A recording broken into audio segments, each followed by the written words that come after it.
Hej, zdravím ťa, tu je Milan Marko z forexstrategie.sk a dlho som nerobil video, už to je presne mesiac, zdá sa mi, a mal som samozrejme nejaké iné veci, nejaké projekty na práci jedno s druhým, boli sviatky, nechcel som ťa zaťažovať s nejakými videami, ale treba dať, treba updateovať a treba obchodovať. Samozrejme sám som aj veľmi málo obchodoval, dával som iba nejaké posty na mojom Telegram kanáli.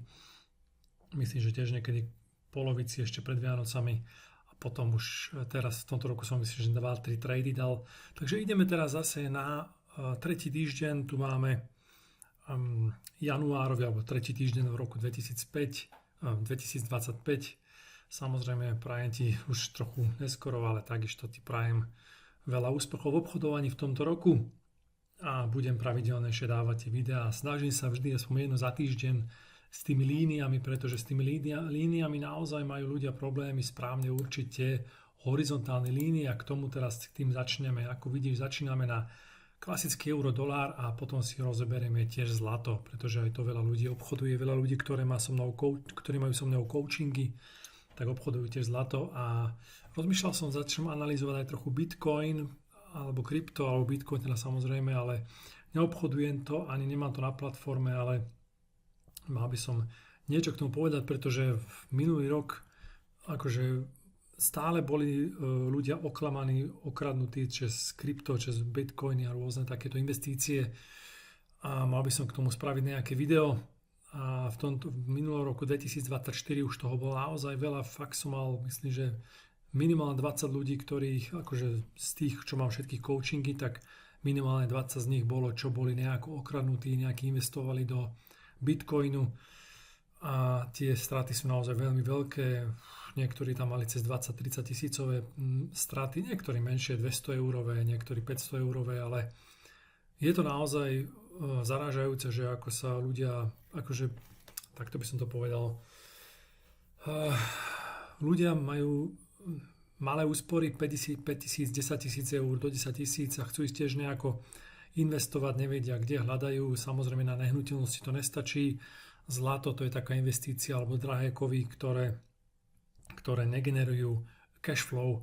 To znamená, dá sa to investovať, ale nič to nezarába. Takže hľadajú nejaké, aj sa im nečujem preto. A niekto prišiel s nápadom kryptomeny a ja v tom vidím viac riziko ako, alebo teda respektíve všetci bohatí, všetci úspešní tradery v tom vidia viac rizík vzhľadom na tú obrovskú nekontrolovateľnú volatilitu ako profitu.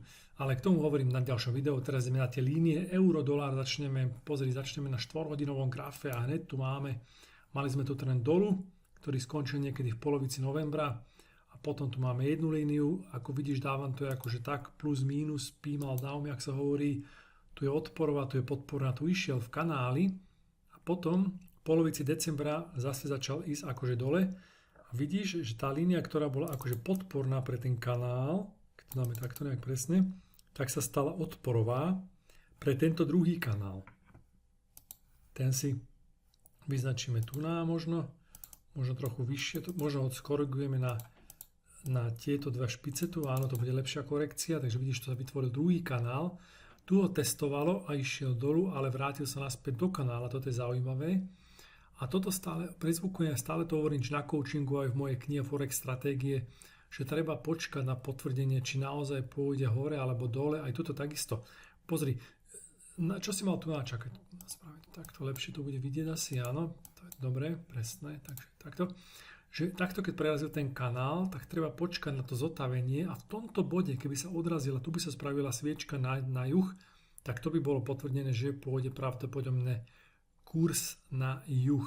Ale vidíš, vrátil sa naspäť do kanála, keď sa vrátil, to už je tiež veľká indícia, že pravdepodobne pôjde hore, ale vidíš, tu boli ľudia vystopnutí, ako preto hovorím, že na prelome rokov ja som neobchodoval, nie je dobre obchodovať, pretože sa robia mínusy. Trh sa správa nepredvídateľné, hociaký trh, nielen euro-dolár a zlato, ale všetko, čo je moment, pretože traderi ešte prvé týždne netradujú, ako vidíš, prvý týždeň, druhý týždeň. No a tu za normálne okolnosti by išiel aspoň po túto líniu. Ale nešiel to, čo sa naspäť. Už toto bola také znamenie, že táto druhá sviečka, že pravdepodobne pôjde dolu. A tu keď prerazil, áno, tak treba počkať tu na, vidíš, tu bolo vidieť, že on ho už ani netestoval druhýkrát, takže už sa mohlo dávať niekde pri tejto sviečke alebo pri tejto na juh tých stop loss 60 bodov a tu na 60 bodov alebo 50 bodov aspoň, áno. No a potom sa tu na dolu odrazil a neprešiel hladinu, pozrieme si, akú hladinu to neprerazil, pozrieme si, ktorá je tam taká vážna, napríklad tu niekde si pozrieme, áno, takže tu máš túto testoval 1,02. 1,02 to je hladina, kedy euro-dolár neprerazil smerom dolu a to sa dá povedať, že to je taká kritická hladina, išla zase naspäť a tuto vyzerá, hovorím, v každom videu nie som odpovedný za žiadne straty ani výhry za nič, ale tuto naozaj vyzerá veľmi pravdepodobné, že aspoň dosiahne túto líniu tu, pretože keď túto líniu išiel na 4-hodinovom smerom dole a nepokračoval dole, ale ide do strany a ešte táto veľká sviečka indikuje alebo hovorí nám o tom, že viacej je obchodníkov na buy ako na sell. Takže k tomu asi teraz na 4-hodinovom ideme do 1-hodinového grafu. Tu sa zúžime tiež.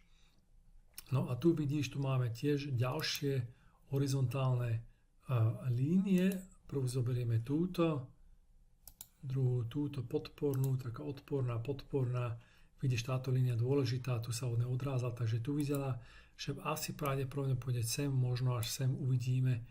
A teraz je už samozrejme štvrtok tohto týždňa. Ja odporúčam, to naozaj môžem odporúčať obchodovať až od ďalšieho týždňa alebo začať až od februára. Mimochodom februári, to si pamätám celé roky, čo už 15 rokov asi sa obchodujem, možno 15 rokov, to je no už viacej, no 16 rokov 2009, tak 2008 vlastne, áno, takže od konca 2008, 15-16 rokov, 16-17 rokov, tak nejako, tak čo si pomínam, tak v februári sa začínali nejaké trendy, marec začínali nejaké trendy, takže toto sú dobré mesiace, treba si počkať a volá, čo sa začne diať. Takže to je 4-hodinový, to je teraz hodinový graf, tu máme podpornú líniu, vidíš, to je tiež dôležitá, takže uvidíme, tu testoval. Takže bude to zaujímavé na ďalší týždeň a vo februári. Pozrieme si teda ten ešte 15 minútový, no vidíš, táto pekná línia je veľmi pekné znázorná, tá podporná. Pozrieme si ostatné dni tam, čo sa dalo obchodovať. Vidíš, to tiež pekne ide v kanáli. Ako toto bolo celkom pekné, tu mohol byť pekný obchod, ale bolo to piatok večer. Ale tu na potom pondelok jeden, druhý, áno, to bolo veľmi klamlivé, že by mohlo ísť dole, ale vyťahlo sa hore a tu ho testovalo a tu prerazilo v tomto bode niekde tu sa mohlo dávať buy, to bol útorok. Takže zhruba toľko tie línie, treba si ich nakresliť, ale ja ešte obchodovať nebudem a to je jediné, čo by som ti asi mohol odporúčiť, pretože to je naozaj taká rada, ktorá nikdy nie je bezproblémová, že teraz naozaj to ešte pozrieť si, prečítať si ten trh, čo ti povie, kde, na ktorej strane bude viacej kupcov ako predajcov. Tak, a teraz si pozrieme ešte krátko to zlato. To zlato vidíš, začneme zase na 4-hodinovom. No, teraz narazilo sa na líniu, nakreslíme si ju tu na. Veľmi dôležitá odporová línia na 2,720. Podpornú, to nevidíme žiadne, ideme na hodinový. To je zaujímavé, že ako ide to zlato, ide smerom hore, dáme si nový, vidíme, to je logické, pretože zlato bude stúpať, zlato pôjde hore, pretože inflácia je veľká na celom svete, takže to zlato pôjde len a len hore. Problém je v tom zlatom, prečo neobchodujem respektíve. Mal som nejaký čas kúpené zlaté mince, ale predal som to, pretože to zlato je len pre ľudí, si myslím, to je môj osobný názor, aj to čítam tak expertov na internete, že zlato je už pre ľudí, ktorí už majú zainvestované, majú stabilný cash flow, tých 5 až 8 tisíc pasívny príjem a potom teda keď majú nejaké peniaze, tak si ich môžu takto uložiť, zafixovať. Áno, ale pokiaľ máš naozaj menej peňazí, menej ako 100 tisíc, tak nemá absolútne význam, pretože to je škoda, pretože v tom zlate máš tie peniaze zafixované, nemáš cash flow. A neviem, je to dosť také zavádzajúce, že niektorí experti hovoria, že investujú do zlata, ako nejak si svoje peniaze zafixuj, hodnotu ich si zafixuj, alebo zaisti si ich, ale to je hlúposť, pretože keby sa naozaj niečo stalo, že nebo aj padne internet, alebo začne veľká vojna, tak tých pár tisíc eur ti nepomôže, áno, v tom zlate, takže to je absolútne jedno. Takže tie peniaze sú naozaj škoda pod tých 100 000 držať ich v zlate, pretože negenerujú cash flow, čo ti generujú byty alebo biznisy, áno. Takže ja by som radšej s tými peniazmi pracoval. Ináč to sa aj tak hovorí, že keď máš ako peniaze hovorí sa, že pod 50 000, ale ja hovorím pod 100. Keď máš okolo 50 000, tak to je zbytočné ich mať niekde uložené ako zafixovanú hodnotu a zafixovanú ich hodnotu, cenu. To je pretože dá sa tými peniazmi zarobiť viacej za ten mesiac, za ten rok. S tými 50 000, ako by si ich niekde mal uložených a strážil, že aby nepadla ich hodnota. Áno, poďme radšej do tých hodinových, tu máme pekný, napríklad tu je podporná línia, pekná grafová, áno, že ide smerom hore. Tu potom sa spravila konsolidácia alebo zotavenie a zase ide smerom hore. Pozrieme si 15-minútový, všetko ide smerom hore toho zlata. Teraz to vyzerá zase na nejaké údolie, treba počkať samozrejme týždeň, dva a potom samozrejme obchodovať. Takže toľko zhruba k tým líniám, k tým horizontálnym líniám euro, dolár a zlato.